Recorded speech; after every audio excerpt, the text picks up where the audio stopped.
ఉన్నాడో లేడో తెలియదు దేవుడు, కాని ఉన్నన్నాళ్ళు వెతుకుతూ ఉంటాడు జీవుడు. ఎవరన్నారో తెలియదు గాని ఆనాడు మానవ సేవే మాధవ సేవని ఓ మహనీయుడు.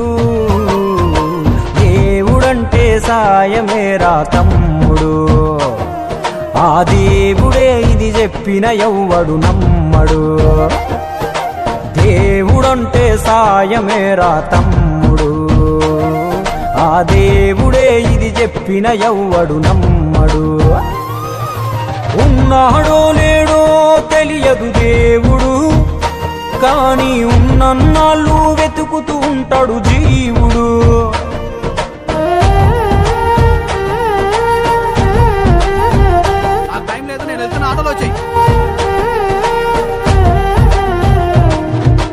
అయాలదొడిగిన అంగీలాగే రాదుర పిలగా నీతో అనుకోకుండా నువ్వోతే, ఆయాసమెందుకు ఐసా పైసా అంటూ ఓ అనుమంతో నువ్వు మార్చగలవ తలరాతే. నీ ఎదుటి వాడి కన్నీళ్లు తుడువగా చేయి రాదు నీకు, నీకెదురయ్యేటి అవరోధ సంద్రమును ఎవడు దాటిస్తాడు.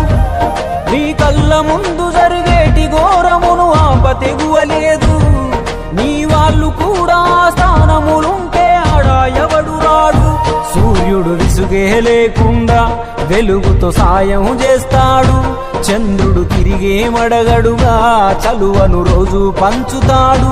కనుకే వేల ఏళ్లుగా వాళ్ళ స్థానము గగన తలముపైనే. సాయం అంటే దేవుడేరా తమ్ముడు, ఆ దేవుడే దిగి వచ్చిన ఎవ్వడు నమ్మడు.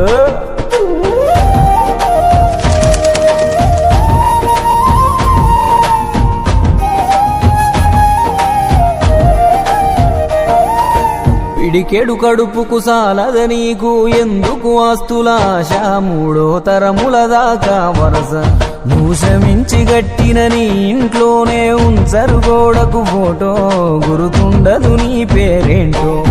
సాయం అంటే పైసలే కాదు, సంపదతో పనే లేదు, అవసరానికో మంచి మాట ముందేది సాటి రాదు. ఎనగేసుకున్న ఆస్తి పైన నీ పేరే ఉండదెప్పుడు, నువ్వు చేసుకున్న పుణ్యాల ఫలమే నీదయ్యా ఎల్లప్పుడు. నీకు ఎరుకే లేకున్నా మళ్ళీ కలవని వాళ్ళైనా, ఆపదలో నా మనిషుంటే దాపుగా నిలవాలిర కన్నా.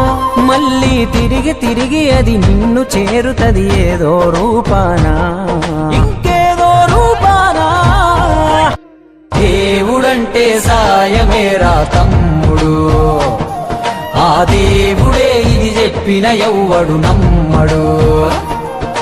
దేవుడంటే సాయమేరా తమ్ముడు, ఆ దేవుడే ఇది చెప్పిన ఎవ్వడు నమ్మడు.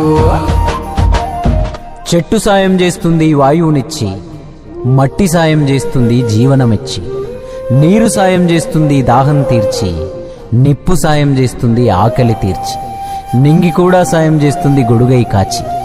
పంచభూతాలన్నిటికీ పంచేగుణమే ఉంది, మరి మనిషికి కొంచెం కూడా లేకుంటే ఎట్లా? ఎదుటి వాళ్లకు చేసే సాయం మన ఇంటి గూటిలో పెంచుకునే పక్షి లెక్క, మనం ఎటగిరేసినా తిరిగి మళ్ళా మన ఇంటికే వస్తుంది. అందులోనూ మన దేశంలో ఏ పన్నులు పర్మిషన్లు అక్కర్లేని సుఖమైన పని సాయం ఒక్కటే. ఇంకా ముద్దుగా అర్థమయ్యేటట్టు చెప్పాలంటే, మనం చిన్నగున్నప్పుడు బలపానికి చింతకాయ అనుకున్నట్టే, మనం గింత ఇస్తే దేవుడింత కలిపి మనకు శానా ఇస్తాడు. అందుకే పొద్దున లేచిన దగ్గర నుండి మళ్ళీ నిద్రపోయేదాకా చిన్నదో పెద్దదో ఏదో ఒక సాయం చేద్దాం. అదొక్కటే రేపు మనకు మన ముందోళ్లకు ఖచ్చితంగా ఉపయోగపడే నమ్మకమైన స్థిరాస్తి.